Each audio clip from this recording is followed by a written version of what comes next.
morning, students. Today I am going to tell you about the chapter current electricity from the class 12th of the physics. ठीक है, तो जैसा कि हमने पिछली वीडियो में हमने किया था कि what is the current and how many types of current and relation between drift velocity and current and relation between the current and the relaxation time, what is the drift velocity. There are so many topics is covered in the last video. Okay, today I am going to tell you about the combination of the resistances. Okay, let's start. Combination of resistances. Okay, so combination of resistance, there are the two types of combination. There are two types of combination.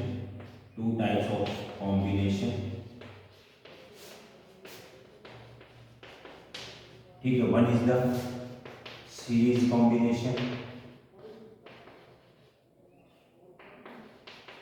and second is the parallel combination. ठीक है, तो what is the series combination. Actually क्या होता है, एक diagram बनाते हैं, उसमें हम सीखेंगे कि सीरीज कॉम्बिनेशन कैसे बने. ठीक है, डिफरेंट आपके रेजिस्टेंस है. This is called R1 resistance and this is called R2 resistance. This is R3 and so on up to Rn resistance. Okay, and these are connected with the external source of agency, that is your battery. This is positive terminal, this is negative terminal, and this is your key. Okay, and this is your circuit. Okay, so then this is the voltage V. Okay, when we connect all these resistances, different ohms resistance, when we connect it in series and connect with the battery, then flow of current. There is a flow of current. Okay, in case of series combination, okay, current is same. Okay, from here this is current I, this is current I, this is current I. Okay, but in series combination, across the different resistance, there is what is that different things, that is the potential. Is the different across the different resistance. Here R1, there is the R1, there is V1 voltage drop, and across R2 there is V2 voltage drop, and across R3 V3, and so on Vn. Okay, clear?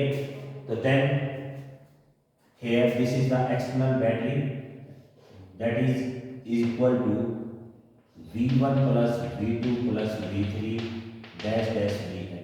Okay, ऐसा ही होगा क्योंकि जो battery आपकी connect है उसकी जो voltage होगी वो इंडिविजुअली रूप से जो अलग अलग रेजिस्टेंस के अक्रॉस जो पोटेंशियल ड्रॉप हुआ है उनकी पोटेंशियल के इक्वल होगी जो एक्सटर्नल बैटरी की वोल्टेज. तो यहाँ क्या हो जाएगा, हम जानते हैं फ्रॉम ओम लॉ क्या है, V इक्वल टू IR के इक्वल होता है. When we put this relation in this above relations, then V is equal to IR and V1 is equal to I, because in case of series combination current क्या होता है, same होगा. तो I into R1, V2 क्या आ जाएगा, I into R2, V3 I into R3 and Vn is equal to I into Rn. तो जब हम कंबाइन करेंगे यहाँ रखेंगे तो I into R is equal to I 1 into में I into R1 plus I into R2 plus I into R3 plus I into dash dash I into Rn. ठीक है, तो यहाँ से फिर I कॉमन ले लेंगे तो R1 plus R2 plus R3 plus dash dash Rn हो जाएगा. ठीक है, यहाँ I इक्वल टू R, तो I से I कैंसिल, तो जो आपका क्या हो जाएगा, रिजल्टेंट रेजिस्टेंस होगा वो सम ऑफ द इंडिविजुअल रेजिस्टेंस के क्या होगा, सम के बराबर होगा. तो R इफेक्टिव रेजिस्टेंस कह सकते हैं इसको, रिजल्टेंट रेजिस्टेंस भी बोल सकते हैं आप इसको. तो इफेक्टिव रेजिस्टेंस आ जाएगा in a series combination, it is the sum of the individual resistance R1 R2 plus R3 ये इक्वल हो जाएगा आर आपका effective resistance. Clear? Next is the in parallel combination. अभी हमने सीरीज कॉम्बिनेशन किया बच्चों, अभी हम पैरेलल कॉम्बिनेशन करेंगे। ठीक है, तो पैरेलल कॉम्बिनेशन में क्या होगा, आपके जो रेजिस्टेंसेज हैं वो क्या होंगे, वो पैरेलल में लगाएंगे आप। ठीक है, ठीक है, ये सेकंड रेजिस्टेंस, ठीक है, और ये मान लीजिए थर्ड रेजिस्टेंस है, और इस तरह डैश डैश करके हम, ठीक है, और ये आपकी बैटरी है वोल्टेज, इसके साथ आपने इसको सप्लाई को जोड़ दिया, ई लगाओ यहाँ पर लगा दो। ठीक है, पॉजिटिव नेगेटिव। ठीक है, ये रेजिस्टेंस R1 है, ये R2 रेजिस्टेंस है, ये R3 है, ये डैश डैश Rn रेजिस्टेंस है। ठीक है, यहाँ करंट I फ्लो होगा। Listen, in case of parallel combination क्या होगा, जो करंट आएगा इस पॉइंट, ये ए पॉइंट और ये बी पॉइंट है, तो ए पॉइंट से क्या होगा, डिफरेंट डिफरेंट ये आपके ब्रांचेज में से स्प्लिट हो जाएगा। इस ब्रांच में आपका I1 हो जाएगा, इस ब्रांच में I2, इसमें I3 और इसमें आपका IN हो जाएगा। ठीक है, लेकिन आप ये देखेंगे इन पैरेलल कॉम्बिनेशन के अंदर जो वोल्टेज होगा ना, ड्रॉप होगा अक्रॉस ईच रेजिस्टेंस, वो सेम रहेगा। यहाँ इसके क्रॉस भी V रहेगा, इसके क्रॉस भी V रहेगा, इसके क्रॉस भी, इसके क्रॉस भी V रहेगा। क्लियर है? तो क्या होगा, इसका मतलब जो चीज़ इसके अंदर आपको सेम, जो चीज़ डिफरेंट है वो क्या है, वो आपका है करंट। तो I किसके बराबर हो जाएगा, जो टोटल करंट है वो I1 के प्लस I2 के बराबर plus I3 plus dash dash I का। ठीक है, तो फ्रॉम ओम लॉ के अकॉर्डिंग जो आपका V किसके बराबर होता है, IR के बराबर होता है, तो I किसके बराबर होगा, V बाई R के बराबर। When we apply this formula in this equations, it becomes the, यहाँ क्या रखेंगे, जो आपका रिजल्टेंट करंट है, ठीक है, यानी टोटल करंट है, तो वो आ जाएगा V अपॉन में R। ये आपका P, जो कि पैरेलल कॉम्बिनेशन है इसलिए हमने लिखा है इसको। ठीक है, इज इक्वल टू, यहाँ से ये किसके बराबर आ जाएगा आपका, इधर से मैं रखूँ I1 की जगह यहाँ V1 आएगा नहीं, क्योंकि V same throughout the parallel combination, V by R1, तो यहाँ I1 की जगह V अपॉन R1, I2 की जगह V upon R2 and V upon R3 dash dash V upon Rn हो जाएगा। ठीक है, तो यहाँ से आपको अगर इसको सोल्व करेंगे V upon RP, V common 1 upon R1 plus 1 upon R2 plus 1 upon R3 plus dash dash 1 upon Rn। ठीक है, V से V कैंसिल, तो 1 अपॉन RP किसके बराबर हो जाएगा, 1 upon R1 plus 1 upon R2 dash dash 1 upon Rn। ठीक, तो इसके अंदर आप कैसे इसको डिफाइन करेंगे, इन पैरेलल कॉम्बिनेशन जो आपका इफेक्टिव रेजिस्टेंस होगा या रिजल्टेंट रेजिस्टेंस होगा in parallel combination, it is the sum of the reciprocal of the individual resistances हो जाएगा। ठीक है, तो पैरेलल सीरीज कॉम्बिनेशन में क्या था, जो आपका इफेक्टिव रेजिस्टेंस था सीरीज कॉम्बिनेशन में, this is equal to the sum of the individual resistance के बराबर था। ठीक है, डैश डैश R। क्लियर है बच्चों? नेक्स्ट है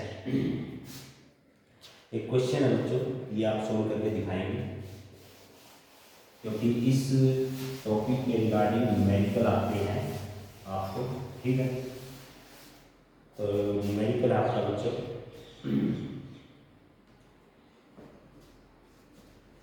एक दो रेजिस्टेंस का कॉम्बिनेशन है, इसकी वैल्यू R1 है और दूसरे की वैल्यू R2 है। ठीक है, और ये, ठीक है, तो R1 की वैल्यू 5 ओम है, ये 6 ओम है, तो आपको निकालना है इसका इफेक्टिव रेजिस्टेंस निकालना है।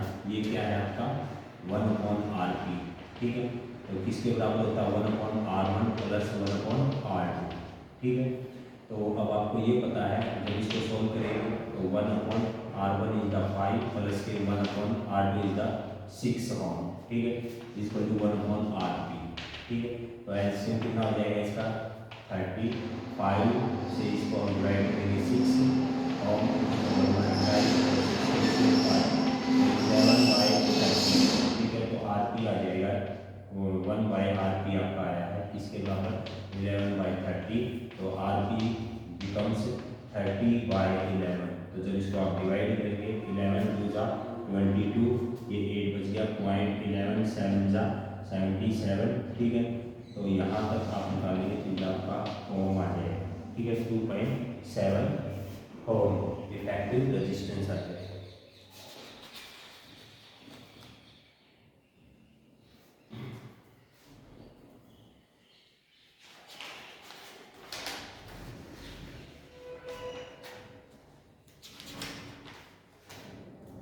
इसी तरह एक वन मोर क्वेश्चन है, न्यूमेरिकल है, क्या है, एक आपका ए पॉइंट ये है, ए से यहाँ तक एक रेजिस्टेंस है जिसकी वैल्यू दे रखी है 3 ओम। फिर यहाँ एक और रेजिस्टेंस इसके साथ कनेक्ट कर दिया। ठीक है, उसकी वैल्यू ये भी 3 ओम है, 3 ओम। ठीक है, एक यहाँ ये रेजिस्टेंस कनेक्ट कर दिया, इसकी वैल्यू दे रखी है 6 ओम। ठीक है, और इसको कनेक्ट कर दिया इसके साथ। ठीक है, फिर आगे एक और यहाँ हमने ओम लगा दिया और इसको आगे हमने 6 ओम का रेजिस्टेंस बना दिया और इसको आगे हमने एक और रेजिस्टेंस के साथ कनेक्ट कर दिया जिसकी वैल्यू है 3 ओम। ठीक है, फिर नेक्स्ट हमने क्या किया, इसी तरह हमने नेक्स्ट एक और ओम लगा दिया। ठीक है, यहाँ भी हमने एक रेजिस्टेंस लगा दिया 3 ओम का और ये आपका 6 ओम है और एक और आपने यहाँ पर रेजिस्टेंस लगा दिया 6 ओम का और ये आपका रेजिस्टेंस है 3 ओम का। क्लियर है, और ये पॉइंट है बी। तो इसमें क्वेश्चन में है क्या, आपको यानी कि रेजिस्टेंस निकालना है ए बी के बीच में। ठीक है, इफेक्टिव रेजिस्टेंस इसको हम बोलेंगे। तो ये किसके बराबर होगा, ध्यान से देखना बच्चों, ये क्या है, दोनों रेजिस्टेंस, ये 3 ओम और ये 3 ओम, ये किस में है, आपके सीरीज में है, और 6 ओम के ये दोनों क्या है, पैरेलल में। तो इस पार्ट का हम क्या निकालेंगे, इफेक्टिव रेजिस्टेंस निकालेंगे। तो 3 + 3 ये आपका 6 ओम हो गया। क्लियर, अब ये 6 ओम जो रिजल्टेंट रेजिस्टेंस है इस 6 ओम के किस में है, ये पैरेलल में है। तो 1/RP किसके बराबर होगा, 1/6 + 1/6। तो 6 इसका एलसीएम तो क्या जाए 1 + 1 2/6, तो 1/3। तो यानी RP हो जाएगा 3/1, मतलब कि 3 ओम। तो कहने का मतलब क्या है, इस पहले पार्ट का, फर्स्ट पार्ट का जो रिजल्टेंट रेजिस्टेंस है वो आपका 3 ओम आ जाएगा। ठीक है, तो 3 ओम इसका पूरे का आ गया।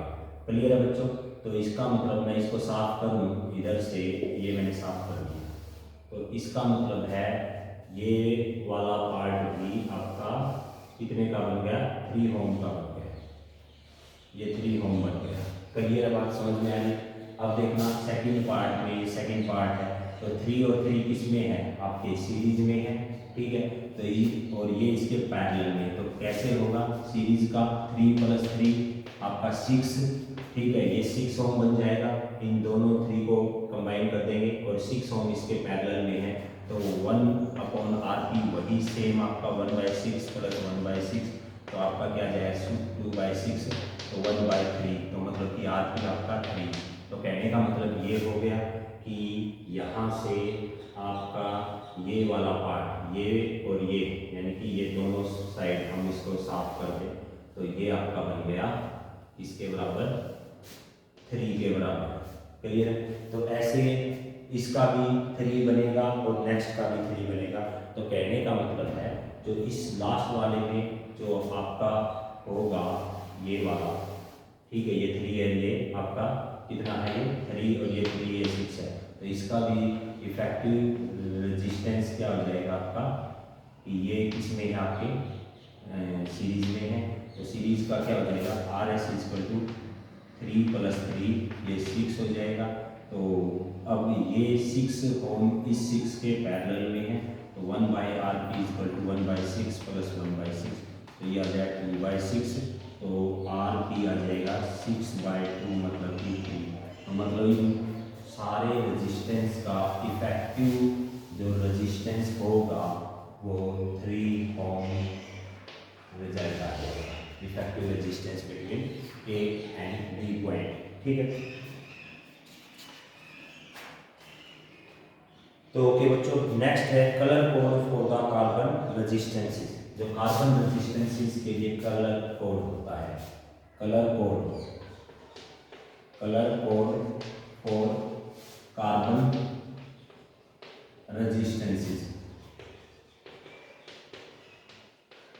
ठीक है, तो जो आपका कार्बन कोड के लिए रेजिस्टेंसेस कलर कोड का आपको बताना है, colour code for carbon resistances. Actually आपने देखा होगा कि जो जैसे कि सपोज कीजिए आपने टीवी का रिमोट देखा है, ठीक है, या कोई भी आपका इलेक्ट्रॉनिक डिवाइस है, तो उसमें क्या होता है, कुछ इस तरह के रेजिस्टेंसेस होते हैं, इस तरह के रेजिस्टेंसेस होते हैं, अगर आपने अच्छे से देखा होगा बच्चों। ठीक है, तो यहाँ पर है ना कुछ ऐसे ऐसे रिंग्स होते हैं और इस कॉर्नर पे रिंग्स होते हैं, और पूरा इस बॉडी का कलर भी होता है, डिफरेंट डिफरेंट कलर्स के आपके रिंग्स की जो कलरिंग होती है। ठीक है ना, इससे इसको हम रेजिस्टेंस बोलते हैं, और ये किसका बना होता है, ये कार्बन का बना होता है। ठीक है, तो इसको हम कैसे करते हैं, सबसे पहले हमें पता होना चाहिए नंबर्स। ठीक है, कलर्स। ठीक है, कौन कौन से कलर है, एक तो आपका ब्लैक, ठीक है, एक आपका यहाँ से, एक तो ब्लैक है, एक आपका ब्राउन है। ठीक है, ठीक है, फिर क्या हो जाएगा, दूसरा कलर आपका है रेड कलर है। ठीक है, फिर उसके बाद में, क्योंकि ये रेड के बाद में आपका बनेगा कौन सा, ऑरेंज कलर है, बीबी, जिसको हम कैसे पढ़ते हैं, BB Roy, great Britain has very good wife, या गुड वर्कर भी बोल सकते हैं इसको, ऐसे रीड करते हैं। ठीक है, तो ये वाला B स्टैंड फॉर ब्लैक, ये सेकंड B ब्राउन, और थर्ड रेड के लिए, O ऑरेंज के लिए, और फिर येलो, फिर आपका ये आ जाएगा ग्रीन, फिर आपका ब्लू, फिर आपका वॉयलेट, फिर आपका ग्रे, और फिर आपका आ जाएगा वाइट। ठीक है, ये ग्रे, ये वाइट हो जाएगा। ठीक है, अब यहाँ क्या होता है, मल्टीप्लायर होता है, फिर इसके बाद में क्या होता है, नंबर्स, पहले लिखेंगे नंबर्स, फिर लिखेंगे मल्टीप्लायर, मल्टीप्लायर। ठीक है, ब्लैक के लिए नंबर होगा 0, ब्राउन के लिए 1, रेड के लिए 2, ऑरेंज के लिए 3, येलो के लिए 4, ग्रीन के लिए 5, ब्लू के लिए 6, और आपका फिर वॉयलेट के लिए 7 हो जाएगा, ग्रे के लिए 8 हो जाएगा, और वाइट के लिए आपका 9 हो जाएगा। चलिए, इसी तरह मल्टीप्लायर क्या होगा, 10 की पावर में होते हैं, 10 की पावर ब्लैक के लिए 0 करेंगे तो क्या आ जाएगा आपका 1 ही होता है, फिर 10 की पावर 1, फिर 10 की पावर 2, ये रेड के लिए मल्टीप्लायर होगा, ऑरेंज के लिए 10 की पावर 3, और येलो के लिए 10 की पावर 4, ग्रीन के लिए 10 की पावर 5, ब्लू के लिए 10 की पावर 6, और आपका फिर ये मतलब वॉयलेट के लिए 10 की पावर 7, फिर आपका ग्रे के लिए 10 की पावर 8, और वाइट के लिए 10 की पावर 9 हो जाएगा। ठीक है, तो क्वेश्चन किस तरह का आता है, क्वेश्चन आपको मिलेगा कि आपको ये बताना है कि इसका रेजिस्टेंस किसके बराबर है। एक इस तरह की फिगर आपको दी होगी बच्चों, ठीक है, ये रेजिस्टेंस की फिगर, इसके ऊपर ऐसे ऐसे रिंग्स होंगे। ठीक है, एक रिंग्स इधर होगा कॉर्नर पे बिल्कुल, और 3 रिंग इकट्ठे होंगे इक्वल डिस्टेंस के ऊपर। तो यहाँ पर ये पूछेगा कि इस कंपोनेंट, इस कार्बन रेजिस्टेंस की, यानी मतलब रेजिस्टेंस की वैल्यू क्या है, इस कार्बन रजिस्टर के रेजिस्टेंस की वैल्यू क्या है। तो सबसे पहले सपोज कीजिए मैं एक एग्जांपल लेता हूँ, तो इसमें कुछ एक चीज़ जो है मल्टीप्लायर गोल्डन कलर के लिए होता है, गोल्डन कलर के लिए वो मल्टीप्लायर 10 की पावर -1 होता है। फिर आपका सिल्वर कलर के लिए वो आपका मल्टीप्लायर होता है 10 की पावर -2 होता है। 10⁻², सिल्वर कलर के लिए मल्टीप्लाई। ठीक है, अब आता है इसके बाद में टॉलरेंस होता है। तो टॉलरेंस गोल्ड के लिए होता है बच्चों, टॉलरेंस गोल्ड के लिए होता है बच्चों ये ±5% होता है। फिर सिल्वर के लिए आपका होता है ये ±10% टॉलरेंस, और नो कलर के लिए होता है, कोई भी कलर ना हो उसके लिए होता है ±20% होता है। ठीक है, तो ये चीज़ें आपको पता होनी चाहिए। ये आपका कलर कोड है कार्बन रेजिस्टेंस के लिए, इसमें मोस्टली न्यूमेरिकल आता है आपका। ठीक है, तो इसको आप ऐसे रखेंगे, बीबी रोए good boy very good worker. ठीक है ना, ऐसे भी इसको रीड कर सकते हैं कि बीबी रोए एक गुड बॉय है और वो बहुत ही अच्छा वर्कर है। ठीक है, इस कोड में आप इसको कर सकते हैं लर्न। ये जरूर याद रखना, गोल्डन के लिए जो मल्टीप्लायर होता है वो 10⁻1 होता है। फिर आपका सिल्वर के लिए ये 10⁻2 होता है। टॉलरेंस गोल्ड के लिए ±5% होता है, सिल्वर के लिए ±10% होता है। और आपका कोई भी कलर ना हो, किसी भी कलर का इन पे रिंग वगैरह ना हो इस पे, तो वो आपका टॉलरेंस आपका ये लास्ट जो लास्ट रिंग होता है टॉलरेंस के लिए होता है, ये आपका ±20% होता है। तो इसके ऊपर कुछ न्यूमेरिकल है बच्चों, मैं आपको बता रहा हूँ कैसे करेंगे। देखो, इसमें जो फर्स्ट आपका जो रिंग है वो फर्स्ट सिग्निफिकेंट नंबर्स के को बताता है। फर्स्ट रिंग क्या बताता है? फर्स्ट सिग्निफिकेंट फिगर को बताएगा। सेकंड जो रिंग है कलर का वो आपको सेकंड सिग्निफिकेंट कलर को बताएगा। थर्ड होगा वो आपको क्या बताएगा? मल्टीप्लायर को बताएगा, थर्ड जो रिंग है। और जो लास्ट वाला कॉर्नर पे जो रिंग होगा कलर का वो आपको टॉलरेंस के बारे में बताएगा। सपोज कीजिए मैंने आपको बोला है कलर जो कोड है वो क्या है, पहले वाला ग्रीन है। ठीक है, दूसरा जो है ये वाला रिंग ये आपका है, सपोज कीजिए मैं ले लेता हूँ ऑरेंज, ये मैं ऑरेंज ले लेता हूँ। ठीक है, और जो थर्ड है आपका मल्टीप्लायर है जिसको हम बोलते हैं, वो सपोज कीजिए ब्लू कलर का ले लेते हैं। ठीक है, ब्लू कलर का। ठीक है आपका, और जो लास्ट में टॉलरेंस है वो आपका क्या है? गोल्ड है। ठीक है, ठीक है, ये टॉलरेंस आपका गोल्ड है। तो कैसे करेंगे इसको? सीधी सीधी बात है, पहले वाला जो रिंग होगा वो फर्स्ट सिग्निफिकेंट फिगर को बताएगा। तो ग्रीन के लिए आप देखेंगे, देख यहाँ से ये टेबल है, ग्रीन के लिए 5।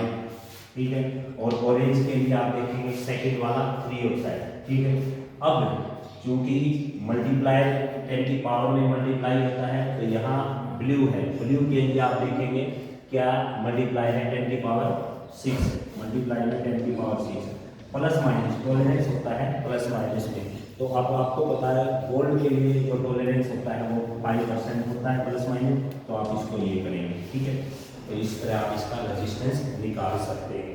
ठीक है, इसी तरह कुछ और मैं एग्जाम्पल लेता हूँ बच्चों। जैसे आपका है कलर कोड दे रखे हैं, कलर कोड है इस कार्बन रेजिस्टेंस के ऊपर। ठीक है, ये फर्स्ट रिंग, ये डिफरेंट, ये अलग अलग कलर की रिंग है, ये अलग कलर की रिंग है, और ये टॉलरेंस आपका है। ठीक है, तो पहली है वो आपकी है येलो की, येलो वाली। सेकंड आपकी है ये वॉयलेट के लिए, और थर्ड है आपकी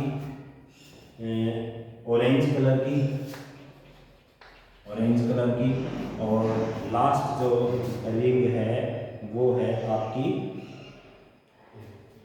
सिल्वर। ठीक है, तो इसका हमें क्या निकालना है? रेजिस्टेंस निकालना है। तो सबसे पहले आपको ये पता होना चाहिए जो येलो कलर्स के लिए कि कौन सा सिग्निफिकेंट फिगर आता है, बताना बच्चों। येलो कलर के लिए, येलो के लिए क्या होता है? 4, और वॉयलेट के लिए 7 मल्टीप्लाई।